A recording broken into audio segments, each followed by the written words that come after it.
Welcome to Coach Hayes Football Live. He can talk about anything from high school to the pros. This guy knows the game, so you better not be half-stepping. I can guarantee you most of the audience is going to agree with me before they agree with you. Strap in, because Coach Hayes is about to crack your cranium and fertilize your brain. Go ahead, right here, right now. Subscribe now and check out CoachHayesFootball.com. What's up? What's up? What's up, everybody? Welcome back to another episode of the Coach Me Coach podcast. Listen, we got a lot to talk about, man. The guest I have coming on here, been catching a lot of flack. I put up the Twitter post. Let me know everything looks good, sounds good. There you go, the producers in the building. Appreciate you, L&V. Thank you so much. Let me know everything looks good, sounds good. Let's rock and roll. We got a lot to talk about and a little bit of time to do it. We've been talking about Austin Simmons, the 2025 four-star quarterback who was committed to Florida, has flipped his commitment to Ole Miss. We literally broke that live here on this channel, and I appreciate everybody. For those that don't know, Coach Hayes, I guess I didn't get credit for it, and that's okay, because if I need credit, I need to go get a visa, and that's okay. So all the big outlets, you know, they just say he announced it on social media, which he did, but we did break it here on this channel. I just want to let people know that. And for those that watched, I appreciate it, and thank you so much. But let's get into this deal. There's been a lot talking about it. The Florida fan base is hot. They can act like they're not hot. I understand that. I totally get it. I respect all those decisions. But at the end of the day, the Twitter feed is killing right now. They're going in. The swamp is stirred up like somebody threw a raw piece of chicken in the swamp, and the Gators are hot, if you ask me, right now. And that's just what it is. You know, this young man has also reclassified from 2025 down to 2023 and should be making his way to Oxford, Mississippi here in a short period of time. I'm going to get into the dad. I'll let him do some explaining, and we'll get into it, and we'll definitely talk about some of the events that have been passed on here, or the things that have been said here, and kind of clear the air a little bit. Some people are saying they don't care, whatever. I get it. I understand you may don't care.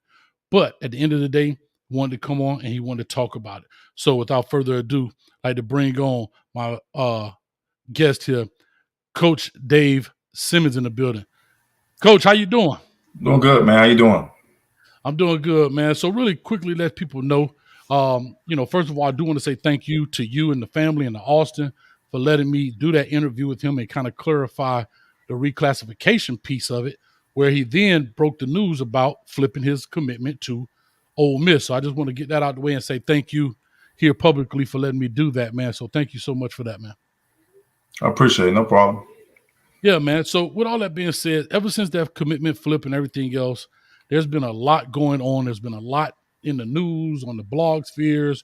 247 is reported, On3 is reported, Josh Pate reported, I think JD Piquel and all of these guys, the Palm Beach Post from the area in which you guys are from, have made some reports about it. And there it is. Real quick, just to get a little background on you before we get started into this, you got Coach Simmons on your name, and I'm going to just be straight up with everybody so people know. It's not like I don't know this guy. I know Dave Simmons. I've been knowing Dave Simmons for a very long time. We've actually coached together, have many conversations off the air, and one of his sons, because he got another one coming down the pike, but one of his sons, which is Austin Simmons, turns out to be a very, very, very good athlete, baseball player as well as a football player. And so, Dave, because of our relationship, and I appreciate you coming on here, wanting to clear the air, this ain't going to be easy, dog. We might test our friendship. I got you. And the reason I said that is because I'm not here to ask the softball questions. I want to really ask what's going on behind the curtain, for lack of better terms. Real quick, who is Dave Simmons? Kind of what's your background in football and this whole deal? Well, I'm David Simmons, former arena football player, played 8 years in that league. I was a head coach in that football league, coaching SKFL. Got multiple championships in different leagues in high school and pro leagues. And I'm a football coach. That's what I love to do. I'm a father, and I just take care of my kids, and that's what I do. I'm passionate about it. You know, that's what I do. I passionate about coaching football. I'm passionate about getting my kids ready to go to school and be men. That's who I am, pretty much. That's it. And I noticed, man, like I said, you had all the events, man. That car be going up and down the road to different events. I just saw you a couple months ago over there in Davenport, Florida. I believe that was the Elite 11 or whatever it was they got going on. That was Elite So 11. I had to, meet you. We've actually met on the turnpike. We Yep. pulled over and met on the turnpike and talked. And I had a chance to talk to Austin and so forth and all of that. So that's good, man. Real quick, before I get into this, trending on Twitter was this 5.3 GPA. Austin explained it, but from a parent's perspective, right? How does that work? And what was the vision for that? Because I know he didn't come up with it. He doesn't know these things exist. What was the academic track? Well, the academic track, honestly, was when I started doing the math of the rules.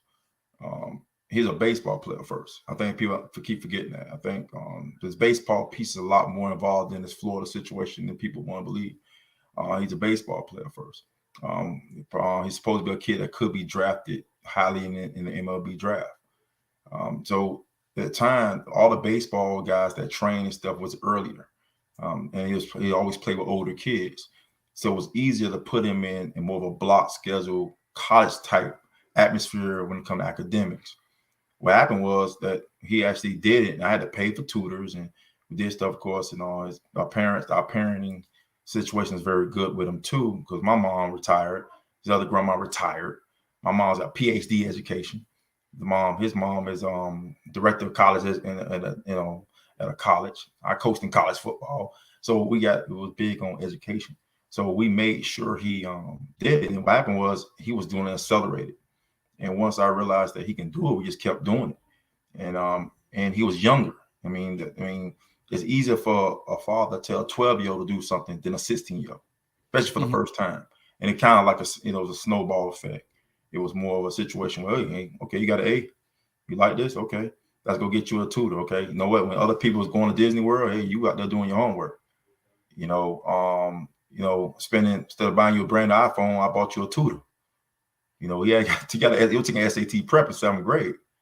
That's a good $1,000 spend. I get it. I mean, some people do that, but that's what I was doing. So, and that's what ended up happening. So we took the core courses and we was real aggressive with it. And we made him a full-time student in college a couple of years ago. And so that being an A's in college is like a 6.0.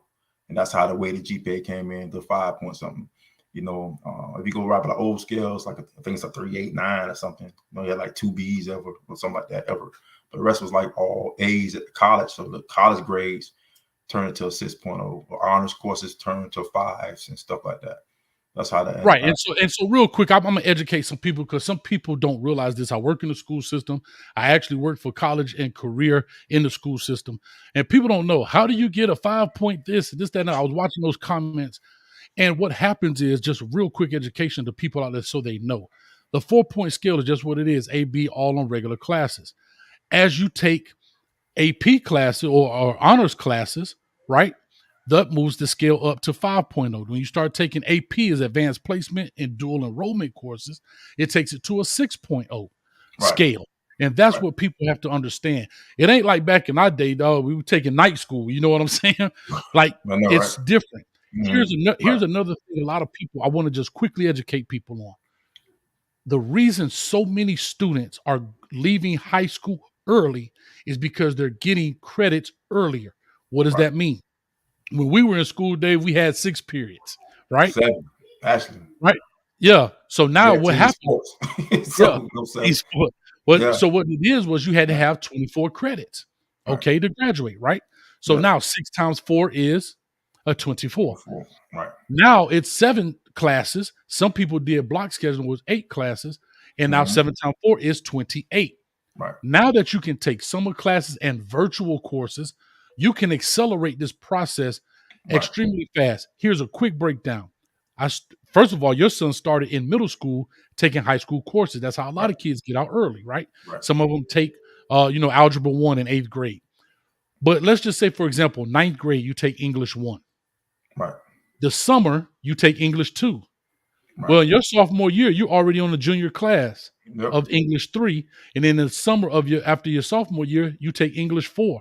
Yes. So that's how it goes, and you can accelerate it. So I just wanted to go through that piece to accelerate, to show people how it's done and why so many players in public school settings are getting out of school earlier, because you can accrue so many credits a lot faster, and there are way more avenues. There weren't virtual school when we were in school. So I just wanted to do that piece because there was so many people saying this, that, and the third. Here's the last piece, or the next piece. What kind of player? Let's get into the player of Austin. As a coach, head coach here at different leagues, position coach, coordinator, played in different leagues. If you don't have the same last name and you're recruiting Austin, or you're looking at Austin, what kind of player is he? Well, for football or baseball? Football. Okay. And both. If you want to explain both, I'm cool with that. Okay. Well, I think for football, he's definitely different. What I mean by that, he's more of an old school, Peyton Manning, Dan Marino quarterback, which is unusual in this new day and age of football. He's very cerebral, the Joe Montana types, control the whole offense, a true floor general, control, old school, real quarterback. That's very unusual now, because so much the zone read stuff and so much the RPO stuff, which he's capable of doing. I taught him the stuff that I grew up on. I was his coach. So at the time, and when I was coaching, he was small, and he used to go to our meetings, and hell, when I was coaching at UFL and different places like that, he was there. You know what I'm saying? So you don't think your kid is absorbing stuff, but I guess he was absorbing stuff. He do stuff that, old school West Coast offense. He could run it. He go back to the old Don Shula offense. He knows the offense verbatim. The stuff, so he knows the turn protections. He knows the protections. He knows the ball stuff. He actually studies that. That's what he was doing.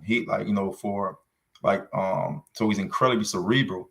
Then he got great arm talent. He always could play with throw.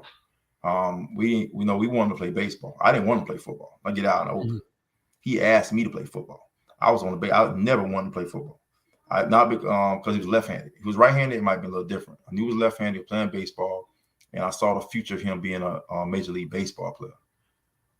He said, I want to play. And I said, well, if you're going to play, let's go see how you do it. And he went out there, and it was third string. And it was third string at Palmetto Bay Broncos, a very terrible program. We were really incredibly bad. I had to sit there and watch it. And I used to be hold the chains, and like, this is disgusting. Like, I was like, oh my God, my kid's terrible. And by the middle of the season, he never played football. He didn't know how to put a helmet on. So, kids were playing before him. I think he was like 9 years old, something like that. And he ended up becoming the starting quarterback. And he knew how to change the plays. Like he was changing the plays. Like, no, it's not there, man. They got overload to the right. We got to go to the left. I'm like, well, okay. I was listening to the coach talking to him. I'm like, well, do the coach say? Like, Dad, if I do the coach say, we're going to lose by 80. He's like, let's be respectful. So he started catching on. He didn't like losing. He said, I can't lose like this. I got to get better. So he trained, and he just asked to do it. And we was in regular school at the time, too. We was not doing homeschool. People think we were doing that. We wasn't doing homeschool. We didn't do homeschool till you got in middle school. So a lot of people don't know that. We did straight curriculum like everybody else. And then once he got better, he just kept working. He was on the baseball field. It was all about baseball. And he always played up. It was kind of heavy, too, because it was in the Pop Warner League, about the weight. And it was kind of, Austin was always kind of heavier than most kids' age. So it was finally trying to play defensive end, different things like that. It was kind of big. And so we moved him there. And then I got a job coaching. My bad. We went to Miami Christian to play baseball, because Miami Christian was back-to-back state champions. They saw his talent. Right. He had a football team, which I knew a friend of mine, Nick Turnbull, the head coach. I said, look, man, I just want my son to practice to be on the team. Anything I do to help you out, just let me know. I don't want to coach. I was a professional highlight player, believe it or not, at Magic City. So I didn't know that. Yeah. I didn't know that about you, Dave. You had the big cone on your head? Okay. Listen, I am terrible. I just throw hard. I throw very hard. But I wasn't very good. I was like, oh my God, you play my house money, mess. If I win one of y'all gonna game. All right. Well, let's get into this, because I got that. So I'm understanding he's a cerebral player, baseball. That was really his first love. Well, he wanted to play football. Now let's talk about this, man. Let's turn this heat up a little bit, right? Yep. And first of all, I see people in the chat. First of all, you know what? I just want to say this, and I know everything doesn't need a response. But one thing about fan bases, I'm going to say this. It ain't on your time. I want to get that understood, right? I want to get that understood. People want something when they want it. Right. So I'm looking at the chat. I see it moving, but I'm trying to do this interview here, and I'm looking at the chat, and I should have ignored it. But I want people to understand this. Chill out. Because what I don't like is don't come to somebody else's living room and turn their TV channel. Don't tell nobody else what to do on their stuff. I'm just being very honest, man, because we're going here and I want people to get the full story. And part of why I'm doing this and saying what I'm saying right now is a part of probably the problem. People are getting snippets of a story and not the whole story. Right. And therefore, that's what turns the narrative.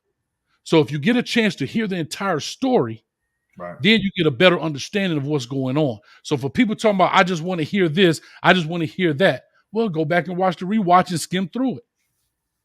Okay, so let's get to this part. Florida commit. As the Florida commit, why did you commit to Florida? What was it that made you guys say, okay, let's commit?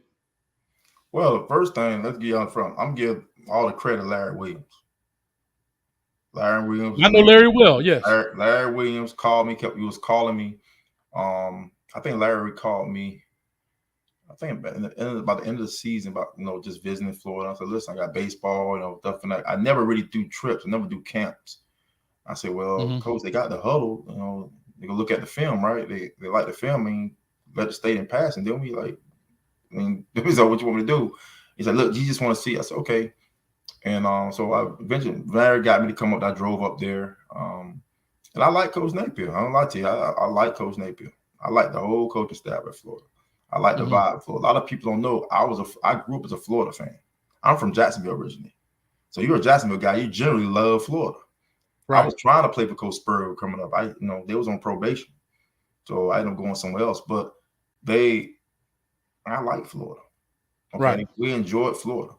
We got there and coach was talking about stuff and we like, okay, I think it's a good move. And like I said, we're 2025, right? We're 2025. We're not even thinking about 2023. So we were committed to Florida like that, we're interested in you guys. And we said, okay, got an offer. We said, coach, okay, coach, we'll get to. And we think about it, make some phone call. That's around people we know in the circle. And I actually like some stuff they were doing. I think Coach Napier was a real good guy. I think he's a genuine person. And I was like, okay, I really enjoyed Florida. And, support staff was good. And then I like the curriculum. Florida's a good academic school. Of course. You know what I'm saying? That was big too. And I was like, okay, we got new facilities. Of course, the quarterback went to the draft. I met him, a few times up there. He was real good guy, real genuine person. Like I said, I really enjoyed it. So we committed to Florida. We thought we could play baseball there. We didn't talk too much. We never really talked to the baseball people as much like we probably should have. But it was a possibility of maybe going to the draft in baseball. So that was another reason we kind of baseball is a really important situation, and that's why we committed to Florida. We really was about Coach Napier, but really about Larry Williams. Larry Williams was the reason we went. If Larry went there, we would probably commit to Florida. Okay. Well, again, I know Larry, like I say, we grew up together in Miami as well, man. Larry, a tough dude. I love him. Like I say, just talked to him just recently here, man, and all of that good stuff. Let's get into this piece. You talked about reclassifying, and there was a lot of stuff going on at Florida. There were reports being put out about you reclassifying. And here's what I want to do, because there's a lot of speculation about a quote that was put out there. And I want to put this quote up. And I think it's important that, again, I like to cite my sources. I'll give them their credit. This report was done by a reporter named Emily Smar from the Palm Beach Post. And this is her quote, and this is her article. You're more than welcome to go see it, but there's a portion here I really want to kind of focus on. Let me see if I can make it just a little bit larger. Maybe I can't. Okay.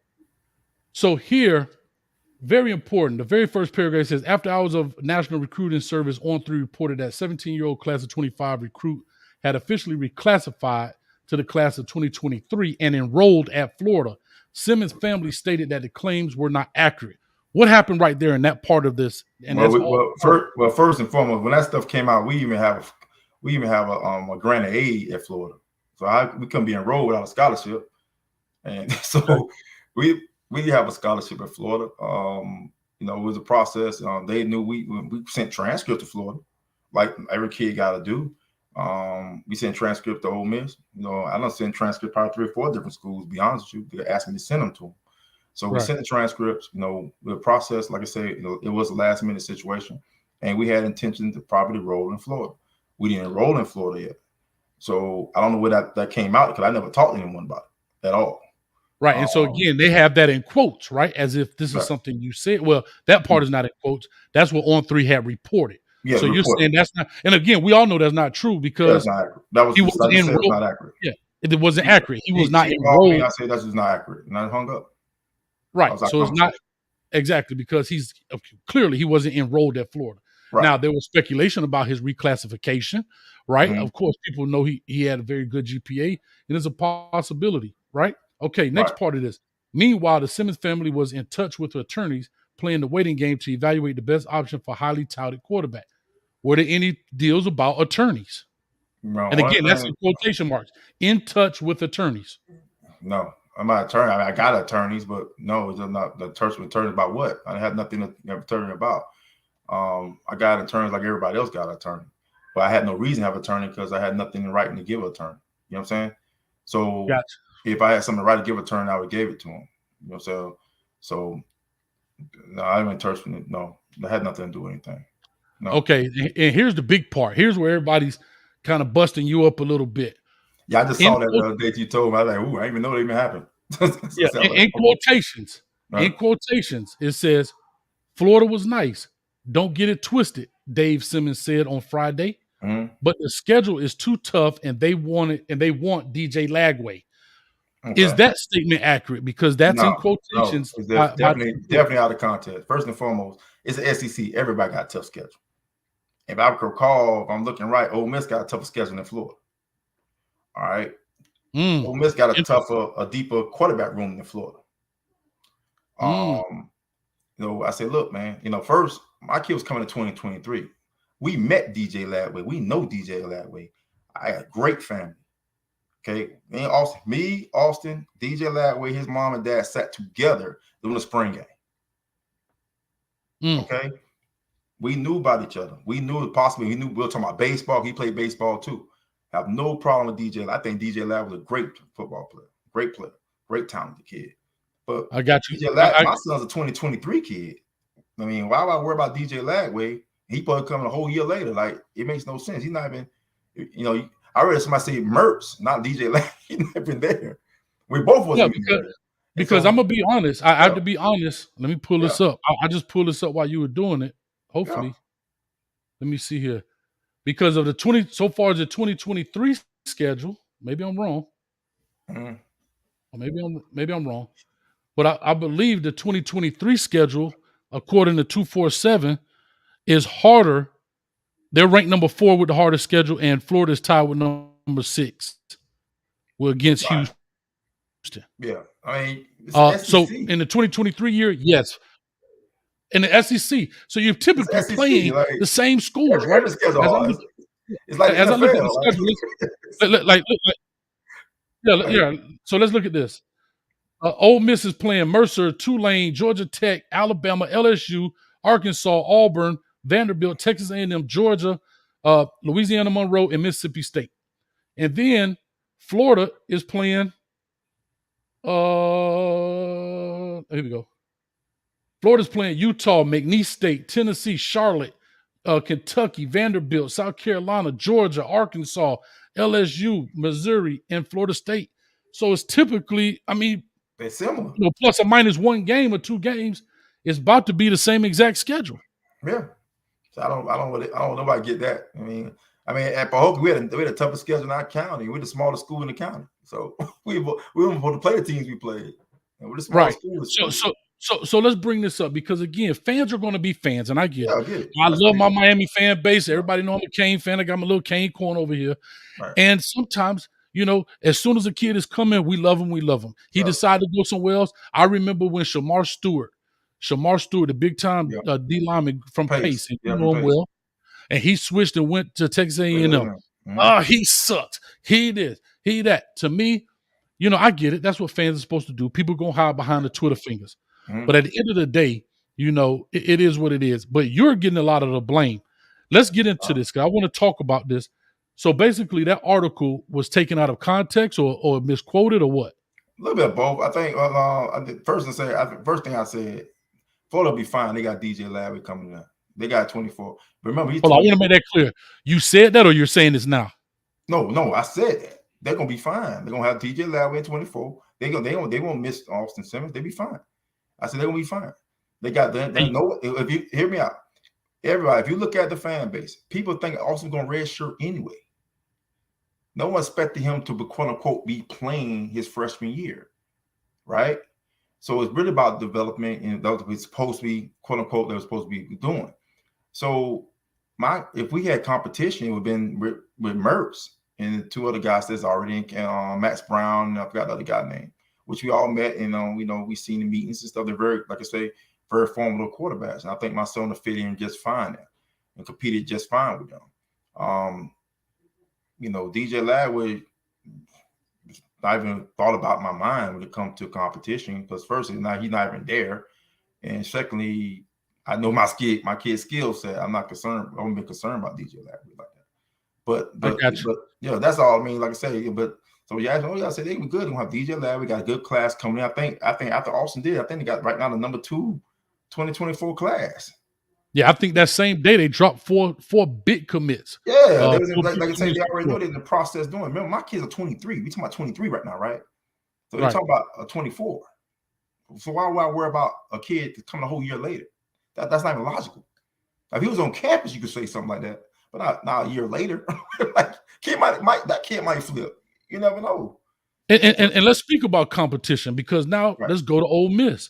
You walk into a room as a 23 kid, but we're talking about people that's already on campus. You got Howard Walker, or Walker Howard, excuse me. Walker Howard. Walker Howard. Jackson Dart, who played last year. And you got the young man Sanders. Yeah, and he started Oklahoma State. So to me, maybe I'm wrong. I mean, they say that's the strongest class quarterback room in the country. Yeah, I mean, you got you got 2 starters, basically, Jackson Dart and Spencer Sanders, who started at Oklahoma State. Right. Then you have a highly touted quarterback. I think he was ranked number 5 in the 22 class. The Walker Howard kid, yeah. Yeah, the Walker Howard kid. He's coming in. So again, he's there already, yeah. Well, right, he's there, but no, what I'm saying is that he came in from LSU, right. But he's a highly touted kid. Right. And again, who knows who's coming for the 2024? Like I said before, Austin come there, compete, and I think he'll do just fine with them.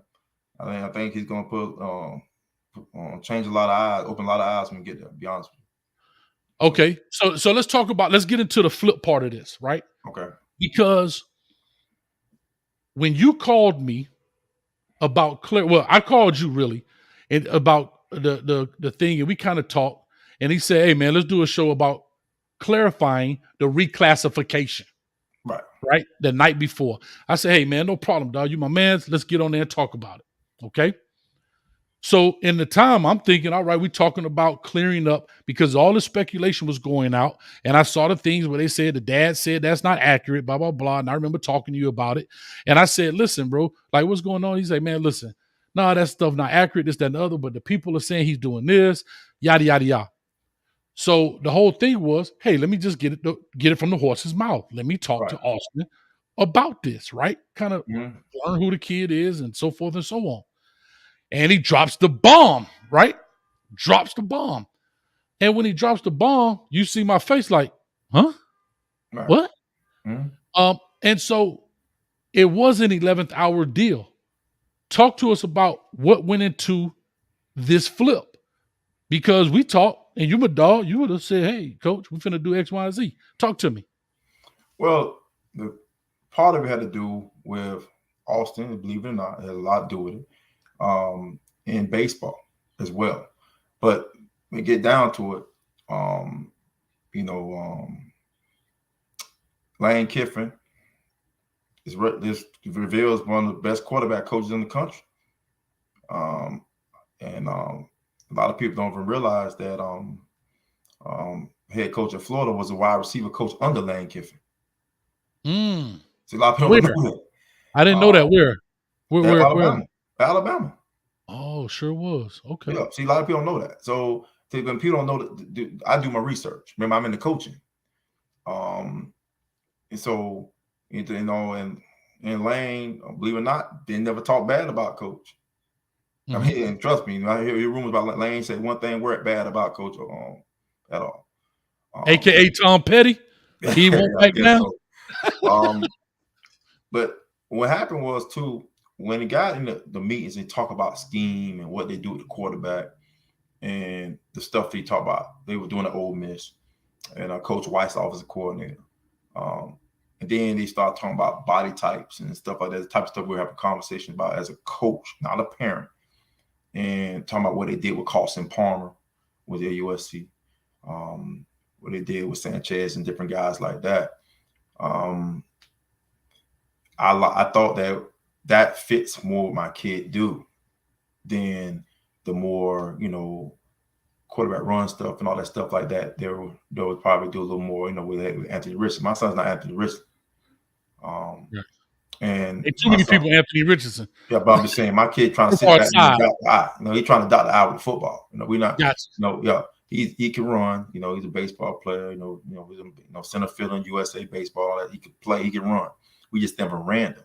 So the dual threat, we're not. The guy's a pocket passer, but he wants to sit there and do a lot of stuff. He likes to. Remember, I told you he's real cerebral. He wants to be in a position where he can make changes to the line and do stuff like that. Their offense gives him a lot of flexibility to do that. And he thought it was a good fit, being that where they are in the quarterback room.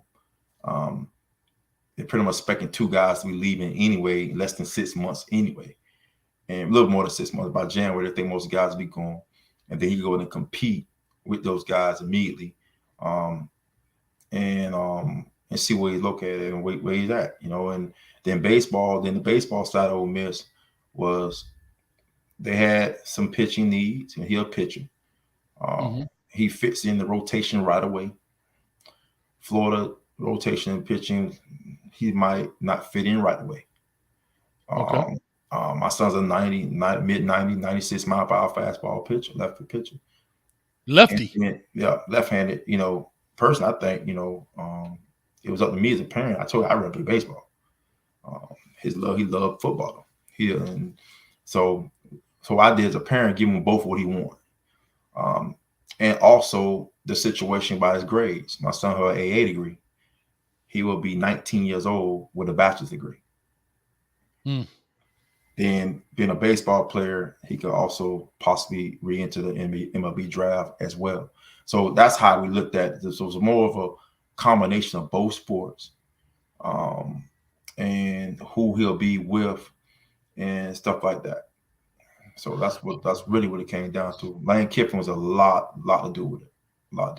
And people talk about, right? People talk about Lane Kiffin. I think sometimes, I guess for a lack of a better term, I don't say this in a derogatory sense, but antics kind of overshadow coaching, right? People, Lane Kiffin beats to his own drum. He does things a little different than most people, and that kind of turns people off, right? But you can't deny from the coaching aspect, right, what he did at Alabama. He came in and kind of really, if you want to be honest, revamped the whole Alabama offense in the sense of from the prototypical pro style quarterback management game. Pound the ball, throw it down the field, throw some shots to when you bring in a Jalen Hurts young man and the Tuas and so forth and so on, and those kind of guys, and they kind of revamp that stuff and having some Heisman Trophy winners there. And I'm going to just say this personally. I get being a fan. I totally do. But I'll just be honest. If I have a kid, as much as I love my Hurricanes, if I have a kid that is very good at playing quarterback and he has options, there are four guys that I may be thinking of that are quarterback guys and head coaches. And the reason that's important, because remember, I think you and I look at things the same from a coach's eye. not a fan's eye. And how I look at it, Dave, is one, and I've said this many times on my shows about head coaches that don't specify, meaning offensive, defensive coordinators. Lane Kiffin lost his offensive coordinator, right? Right. But guess what? The offense remains the same. Mm. Right? Let's go back. Lincoln Riley, right, would be a guy I would look at, right? Look what he's done with quarterbacks in the past 5 years, 5 years. Yep. Lincoln Riley would be 1. Ryan Day would be 2. Look at what he's done with quarterbacks. Okay? He's the offensive coordinator. Coordinators come and go, but the offense remains the same. Okay, they've had some defensive issues, but I'm strictly in talking about my kid, being a quarterback. Mm-hmm. Listen, I would love to win a national championship. I would love to win that. But to me, that's cherry on the top. But the ultimate goal, if you have the talent, is get to that 3-letter league, NFL, right? Yep. How many guys played for Georgia last year, went and found a job on Tuesday morning as a national champion? Think about what I just said. You walk out as a 2-time national champion, good enough to play at Georgia. This is not a knock to Georgia and players. I'm just talking about the reality. Right. Yep. That player started there. Yeah, he may get a cup of coffee or whatever, but we're talking about really exploiting that stuff and getting the opportunity and saying, hey, man, my career is over. I've graduated. And, I got to go find a job now. Man, Anthony Richardson is a prime example of that. Huh? Anthony Richardson is a prime example of that. Florida was 6 and 7. He went, 5th pick? Right. He went 5th pick. Prime example. Yes. You're 100% right. Yeah. Right when he got a chance. So, now, I believe he gets that chance. Now, can I be honest with you? Yeah. He gets that chance. He's a freak. Not even that. The very first thing is his size. Yeah. His size gets him that opportunity. If Anthony Richardson is 6'3", 220 pounds, he doesn't get his chance. Not that early. Because productively, he did not measure up. But when he tested well. He tested off the chart. Big arm. We know that. This is not a knock to Florida Gators. We're just talking about a production piece of it, right? But then let's go to Matt Corral. Matt Corral is 3rd string, 4th string, whatever he was, and 2nd round pick in the league. Yep. Does Matt Corral get that chance if he's at Mizzou? No. I don't know. Maybe not. No. But anyway, back to my 4 coaches is Lincoln Riley, Ryan Day, Lane Kiffin, and Josh Heupel right now. And Josh Heupel still has some more to prove with quarterbacks, but what he did with Hendon Hooker and the guys he's got coming in and the way he's running it, I'm just talking about quarterbacks playing. That's just my personal opinion. And I want to cut you off. Yeah. 3 of them schools, all the SEC. Yeah. So they talk about competition. That league is ridiculous. Chris Sorley says 499. Thank you. He says Kiffin is a glorified OC, not head coach. Do more research. Okay, thank you. Thank you for the donation, Chris Sorley. I really appreciate that. I mean, you call him what you want, but he has HC next to his name, bro. I mean, I get it, right? Most of these guys. Let's look at Josh Heupel. Let's look at Ryan Day. He literally just gave up the stuff. I understand. I'm cool with that. If you want to call him a glorified OC, cool. But guess what he did? First 10-win season at Ole Miss. Puts down a big-time Texas A&M team, signature wins. I mean, okay, glorified OC. You're right. I'm cool with that. FAU was remarkable. Come on, man. 11-win season at FAU when they were struggling. I mean, I'm cool with that. I get it. I'm not mad at you, Chris. Appreciate it. Thank you so much. But anyway, Anyway, I'll get to the chat later. Thank you for everybody in the chat that's chatting, but I do want to kind of keep this rhythmic and I want to keep it flowing because I got a lot to talk about. Here's my next question. So you had the conversation with Coach Kiffin, him going there, so forth and so on. And I know you took an official visit. Was it an official visit? No, it couldn't be that early. You took a visit to Ole Miss. It wasn't official, excuse me. No. An official visit to Ole Miss after your April 4th commitment to Florida. And how long ago was that how long ago was that visit to Ole Miss? I think we visited like maybe a couple weeks ago, 2-3 weeks ago. So 2-3 weeks ago. So okay, so you had it kind of swirling around in your mind, like, man, I kind of like what they're talking about, this, that, and the third. We can rock with this, so forth and so on. Okay. we talked about baseball. Let's talk about your involvement in recruiting. You've been called the Lavar Ball, right? Oh yeah. Right? Oh, You a is Lavar that a Ball good now. thing or a bad thing? I don't know. I'll let you do this. Here it is. I'm gonna throw the alley oop and you dunk it, lay it up. Oh I'm here. wow, that's All on great. you. That's So crazy. you've been called Lavar Ball. Baby Gronk is kind of in the news of what his father's been doing. Mm. My question is straight up, Dave, is this all about you? Are you living vicariously through your son? Are you Yeah, trying to do of course something not. and your My son my doesn't have and your son doesn't have say so? no. My kid has an opinion. Like I say, he's a minor. I gotta do what's best for him, and he makes decisions. My kid was on board with the Ole Miss move. He liked the offense better. Okay. Um, you know, he's a good kid. All right. I gotta protect my kid. Awesome. Great kid, does everything, we asked him to do. But he's still a kid. A lot of people don't realize I had to get my kid's first driving permit yesterday. So you don't drive. So you want him to make decisions, make life-making decisions here. Okay. I'm gonna ask you a question. Do you know any kid will have a dual enrollment, be in dual enrollment, and have an AA degree and take college courses at the age of 13, 14 years old on their own? That'd be parents had to push them to do that. Okay. No one, you know what I'm saying? No one wants to come out just, I'm gonna do that. I came at 2 years old, I'm gonna get my AA degree, at 16 years old, 17 years. No one wants to do that. So my job as a parent to be a parent first. I'm not his fan. Okay. I love to be his parent, and I'm not his friend. I like us to be friends, but I make a decision. We make decisions based on what's best for him, that we think is best for him, based on our pitfalls too. I may have had issues too. So I learn from those issues. And I want my kid in a certain situation. You go to school, you get a degree, you do certain things, and you put yourself there, hey man, I want to live in this neighborhood. I want to be around my kid around this situation. That's what you do as a parent. That's your job. So I'm not going to ever be, feel sorry for being a parent. So no, I don't feel like it's wrong for me to be involved in recruiting, especially when he's not old enough to sign a recruiting paper anyway. I got to sign anyway. He's not 18. He's not an adult. Yeah, so you actually have to sign for him to have that scholarship. Because I got to sign. He's not even old enough to go on his own anyway. He can't even go his own. I got to sign for him to get on the doggone plane. So if people forget that, they're like he's 25, I'm telling him what to do. Something totally different. Right. Right. And let me ask you this. How do those conversations look? Right. So how does that conversation look when you got a commitment to Florida, right? And in today's world, right, everybody talks about honor and this, that, and the other, but that's a whole nother show in the sense of everybody doing it that way. But let's say you make a commitment to Florida. Mm-hmm. Did you go to the Ole Miss visit? Yes. Okay. So you go to the Ole Miss visit. He's a minor. I'm not going to go by himself.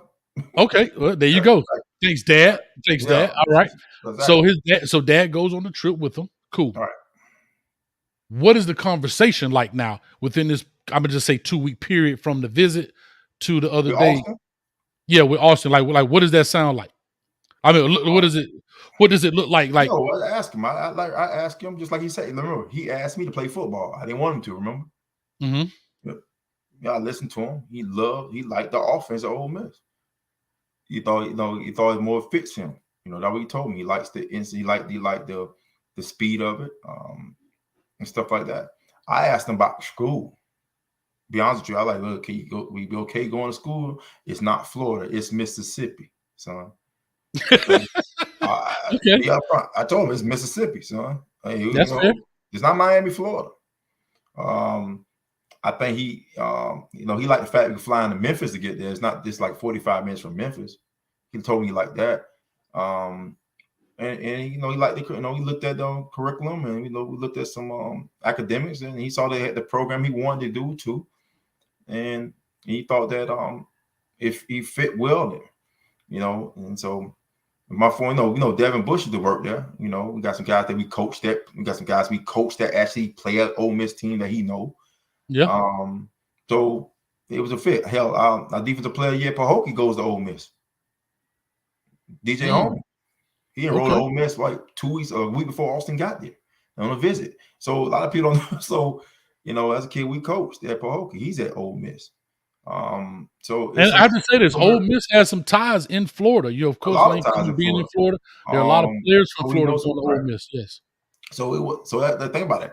The two captains of our Pahokee team are not going to Ole Miss. Mm. The defensive captain, the offensive captain are going to Ole Miss. We got kids that we coach, we play with, and train with went to Ole Miss. Pahokee Pearson led the league in the XFL receiver. I coached him at Flanagan. He went to Ole Miss. He trained with Austin.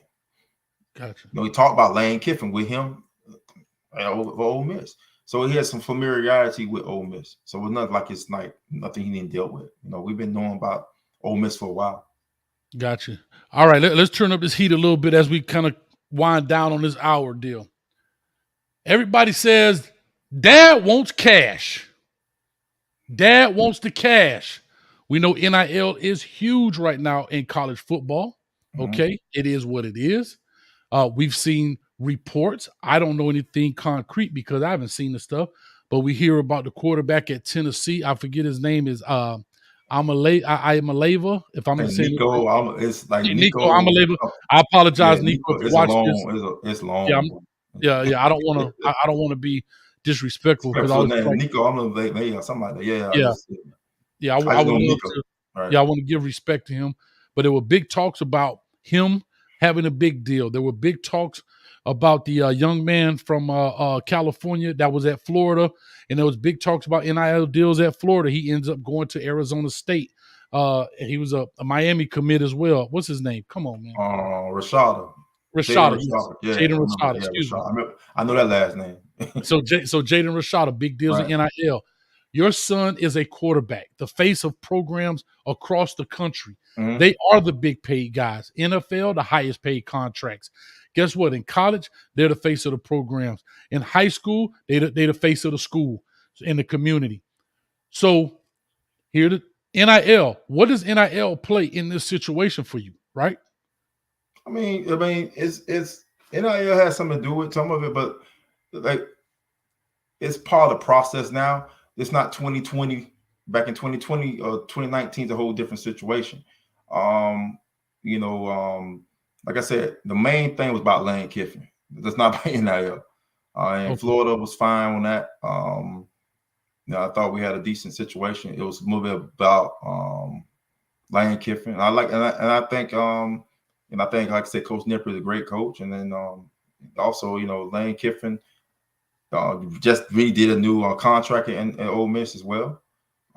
He looked at me and told me most likely he's not leaving, and he had opportunities to leave. He didn't leave last year, so I think he's gonna kind of stay put a little bit.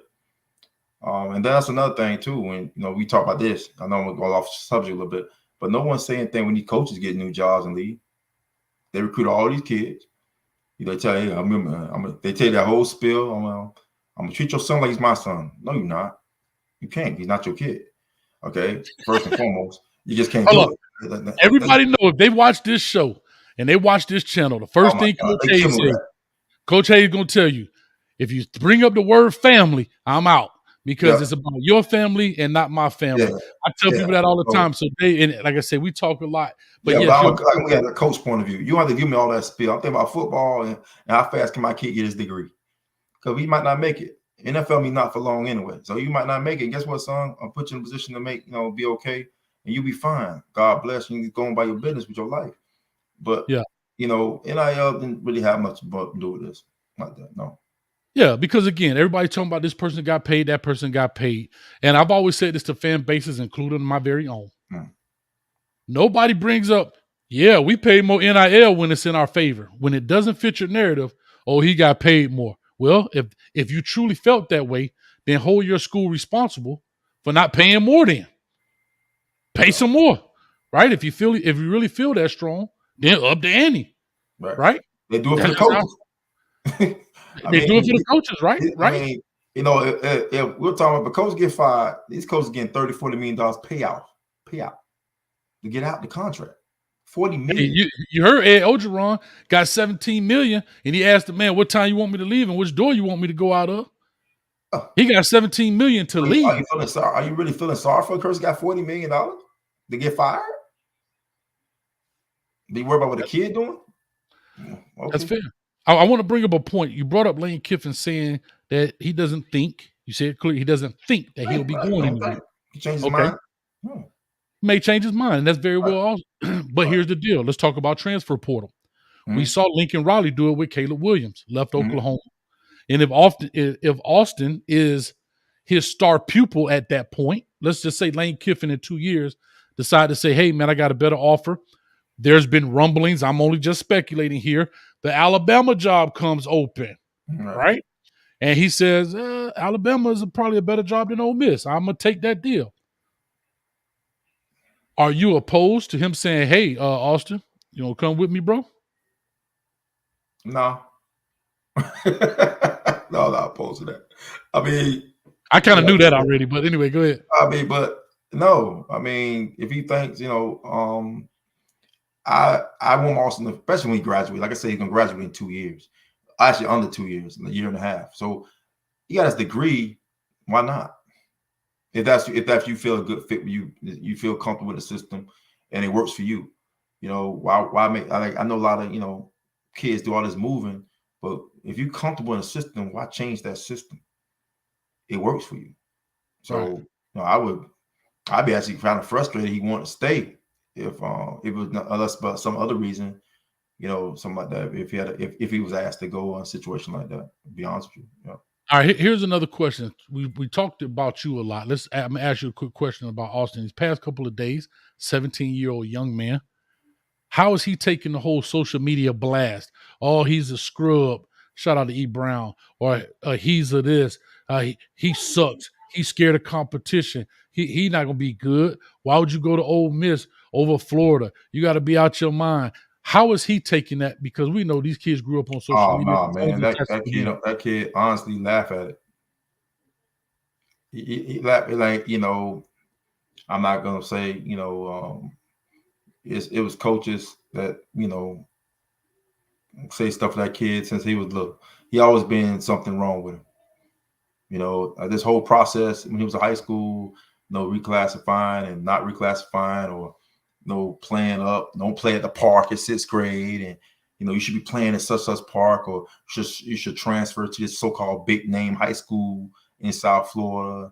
Why you staying at Pahokee? And you know you need this school brand, like for real. You know, like I said, why leave something you're comfortable in? Why leave something that works for you? I mean, just to say I went to this school, you know, he's not concerned about that at all. Honestly, the kid put his stuff on do not disturb anyway, so he don't even read the tests. I was told, because we from Pahokee, man. Pahokee, don't fans something else, man. The Florida fans got nothing on Pahokee fans. So, well, they one in the same. Now I have to tell you this: Pahokee has a big fan base. I'm sorry, Florida has a big fan base in Pahokee, and if people, true Florida fans know, yeah, and people, Florida fans know a lot of their recruits or a lot of their fan base. If I'm not mistaken, I think those Sugarcane Field, the owners of those guys are a Florida alum, so they have a big influence. They have a big influence in the Pahokee area, and so yeah, I guess it's one in the same. Because like I said, you go to a Pahokee game, dude go out there and score 5 touchdowns. They mad because he ain't score 6. Oh, and you beat somebody 55-6. I mean, man, hey man, you know, he threw the ball too much. So you ain't running enough. You ran it too much. Like every day, it was always something. So I think give him a thick skin, though. I appreciate Pahokee. I think it gave him a lot of thick skin. A lot of thick skin. All right, let me ask you this at the very end here. We're getting close to about 6 minutes out. What do you have to say to all the people? Because I'm watching the chat. All these people in here, their dad's a liar. He just talking. He just trying to do damage control. He just doing this. What do you have to say to those fans that are out there saying, you know, this dude's a straight liar? No, tell them. I mean, fact of the matter is, I know what's been done.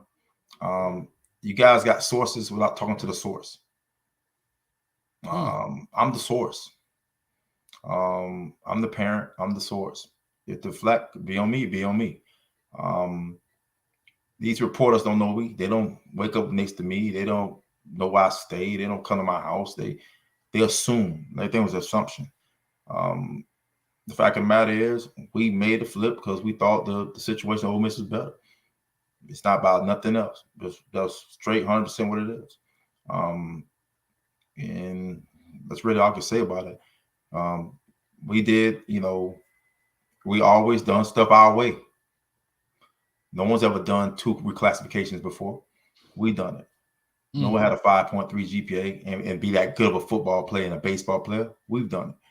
So the fans can be upset about it, but the fans can, hey, do what you think is best, man. I feel you, man. Well, like I say, Dave, I really appreciate you, like you say, coming on here. We want to go ahead and get this out. And a lot of people, who cares? Who cares? And I know that's how fan bases work. I understand. Trust me, I go to my Miami Twitter spaces. Man, they blasted Kamani McLean, right? Oh, he sucks. He this, he that. And that's the fans talking, right? And I understand that. Right. One thing I will say to you, I told you I was going to come on here. We got a friendship. Hopefully we ain't ruin it. But I wanted to make sure I ask you. I just want to make sure I ask you those questions because I want you to be able to clear the air. And we know that as a parent, you brought up a very good point. Your job is to protect your child. Your job is to protect your child. And you brought up a very good point. And a lot of people don't understand that. You're wanting 17-year-old kids and 18-year-old kids, basically, to make a lot of these decisions without any parent involvement. Get out of here. You can't tell me Arch Manning made that decision himself. And I'm not trying to put Arch Manning out there. I'm just saying a kid that could play, overall ranked number 1, 1.0 ranking, got Peyton Manning, Eli Manning, and he never talked to his family about where should I go? Because guess what? Arch Manning doesn't know Steve Sarkisian.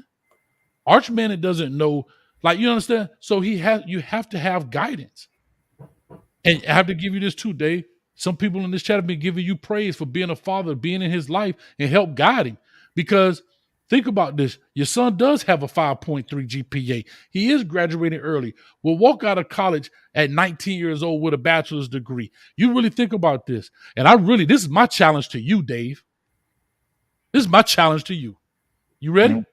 I want your son, and I'm being serious about this because we're friends, but I really want this to happen. I think he can do it. And I think Myron Rolle was the first one close to it, but I don't think he did it. I want your son to walk out with a doctorate degree paid for because he can do it. He can do it. Think about what I'm asking you. Walk out with a doctorate degree because he's going to be in college 3 years. Right. He could do his master's in 1 or I know he could do the master's in 3 years. If he stay all 5, he might have a chance. Now, if he stay 3, if he stay all 5, it's gonna be. If he stay all 5, he could definitely do it. If he stay all 5, guess what? That's my deal with you. He stay all 5, I treat you to number 1 at McDonald's. 22 years old. That's all I can understand that. So I'm being serious about this because I want people to understand this. And you said it also, not for long. We don't know if he's gonna have a 2-year career, 20 career, or be a Tom Brady and have a 25-year career, whatever. Right. That's all great and dandy. But even Tom Brady retires tomorrow, he's got to wake up and do something. I always tell people it's not a plan B, it's a retirement plan. You're going to retire from this job at some time. What do you do now? I really want to challenge him and you and your family. I know I'm putting a lot, but I want to see y'all be the first. Maybe I might be wrong. I don't know if anybody else has done that, at least in modern football.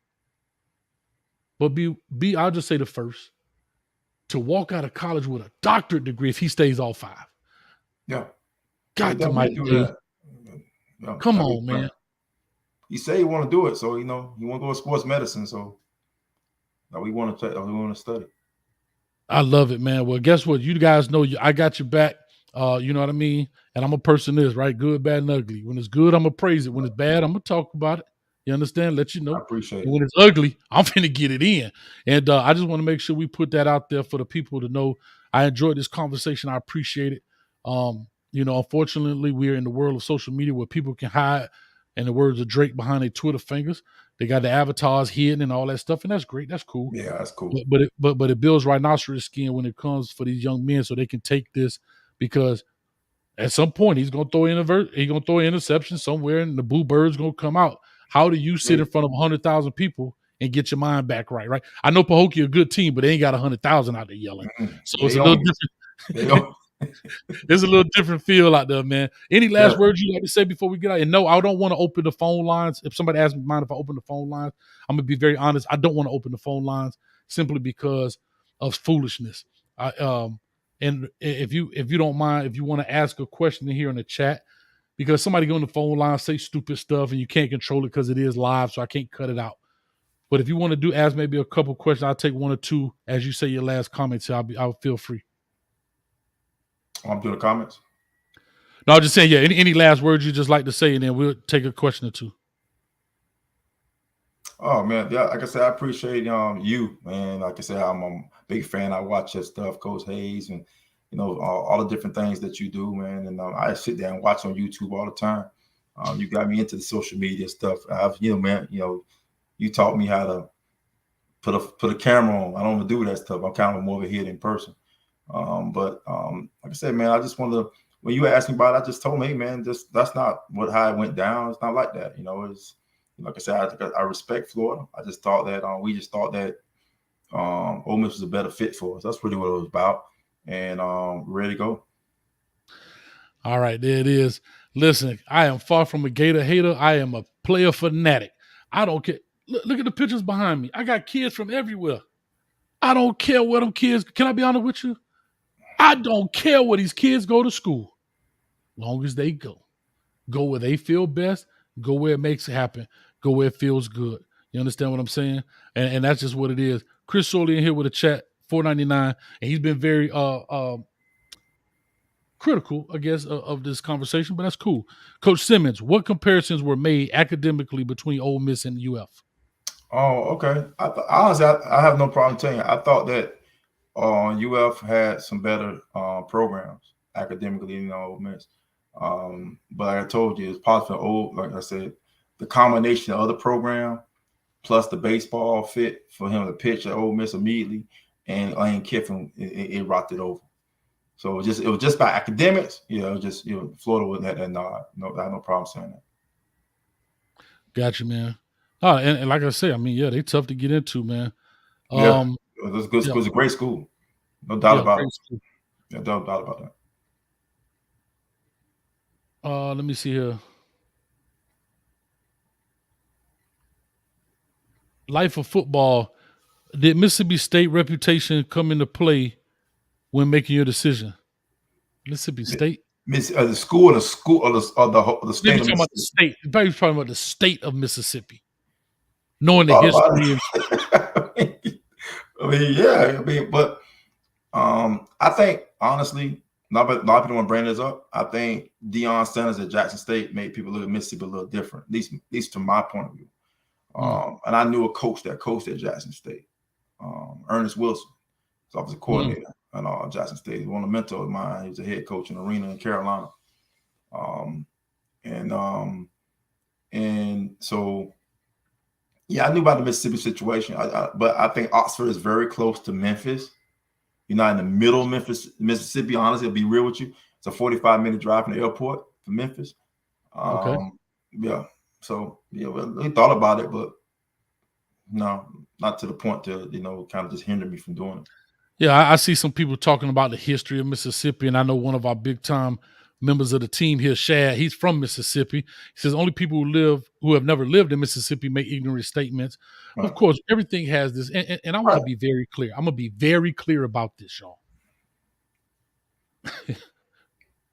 If y'all can pick one school that's got, because we talk about race in here. Yeah. A lot of people, that racist school. All of them. Like, listen, don't get it twisted. Yeah, for real. And I've done shows about that, so don't get that part twisted. There's a long way to go. There's a lot of work that needs to be done. But at the very end of the day, bro, we could talk about Florida, Miami, Georgia, Auburn, Alabama. What the governor say? Yeah. Come on now. So let's not walk down that path, y'all. Because we walk down that path, you can't throw stones in a glass house. Because we could call it what it is. Alabama played USC and said, got that butt whip and said, I got to get some of them boys. Yeah. So let's not get it twisted. So, you know what I mean? I hear where y'all coming from. I do appreciate those comments. But at the end of the day, come on, from A to Z, like Amazon, come on. Yeah. Yeah, but we talking about the history, Sorley. We talking about the history. All right. And so with that being said, Dave, I guess I appreciate it. I thank you so much again, my man. Like I said, we here and we're ready to make things happen in the season. Actually, I just recorded your son's because I didn't know when to do it, right? I wanted to do his WRE where I watch, react, and evaluate, but because he was class of 25, I'm like, bro, I got 2 years. You know, I try to stay in the class. Right. So he literally just got recorded today. He's in the editing bay as we speak. Oh, and wow. so he'll be coming up. He'll be coming up here in the next few days. And so I'll definitely put his video out and you'll see my breakdown on him because he about to get it for real. Yeah, I get it. Hey, man, anything make them better. Yeah. Get better. Anybody get you better. That's definitely important. I get it, man. Well, Dave, thank you again. I really appreciate you coming on, man. And I just do my closing words here and statements. All right. Thank you, bro. Thanks, brother. All right. With that being said, man, great interview there with Dave Simmons, the father of Austin Simmons, the 2025/2023 four-star quarterback who flipped his commitment from Florida to Ole Miss. And as we heard from the dad, as well as we heard from the son, as we broke it here on this channel, right? The breaking news of the flip. No, like I said, we didn't get the credit for it, but that's okay. Got to go get a visa if I want credit. And I got 2 of them. You understand? And that's okay. But with all that being said, we appreciate you guys coming in. For the fan bases out there, I totally understand. I totally get it. I totally know why you're upset. All fan bases go through it. All fan bases feel it because they wanted to be the best. If he would have went to your school, it never would have been those harsh words. If he leaves your school, I get it. So I understand that. But with all that being said, you got to respect people's decision for whatever reason. For whatever reason. I don't care if you think it's NIL, better coach, better school, location, the colors they wear, the uniform is better. For whatever reason, respect that decision, right? Because we all have to make decisions that's better for us and our families at the end of the day. And so with that being said, please check us out, right? Hit the bell, hit the notification bell, and the subscribe button so you will have all the content that comes out on this channel. And Coach Hayes will catch you at the 50-yard line. Peace.